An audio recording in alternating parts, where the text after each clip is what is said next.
matinal al Palau de la Generalitat per a concretar el pla de vacunació massiva contra el coronavirus. Començarà a principis d'abril i s'organitzarà a partir de 4 grans espais, un per cadascuna de les 4 grans ciutats valencianes, Castelló de la Plana, Elx, Alacant i València. També hi haurà un centre de referència per comarca i els hospitals de campanya serviran de suport.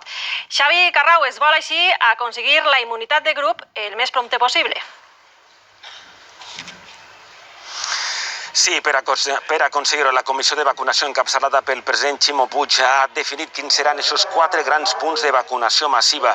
N'hi haurà un a València, en concret, a la ciutat de les Arts i les Ciències, un altre a Alacant, en aquest cas a la ciutat de la Llum, i un també a Castelló, en el Palau de Congressos. Un quart punt de vacunació massiva s'instal·larà a la ciutat d'Elx, en concret al recinte de la Fira. A banda, hi haurà també habilitats centres de vacunació massius en les capitals de cada comarca i es mantindran actius també els 3 hospitals de campanya. Hi haurà, hem de dir, línies d'autobusos gratuïtes per a poder desplaçar-se fins a aquests punts de vacunació massiva. L'objectiu no és un altre que evitar el col·lapse dels centres de salut en aquest procés de vacunació massiva que, atenció, segons el president de la Generalitat, està previst que arranque a primers d'abril, quan arriben les dosis suficients de les vacunes. Hem de dir que en aquest procés de vacunació se'ns avisarà a través d'una telefonada o d'un missatge SMS a on ens hem de dirigir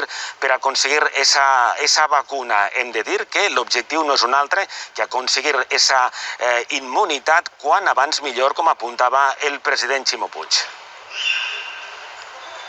Al final d'esta setmana hi ha 100.000 valencianes i valencians que estan immunitzats. L'horitzó de la vacunació massiva se planteja de tindre-ho tot preparat per a l'1 d'abril. Tindrem preparats aquests grans espais per a la vacunació massiva, que així a la ciutat de València, per exemple, serà la ciutat de les Ciències, a Alacant serà la ciutat de la Llum, a Castelló el Palau de Congressos i els 3 hospitals de campanya i a Elx i Fa. També en totes les comarques hi haurà un centre de vacunació.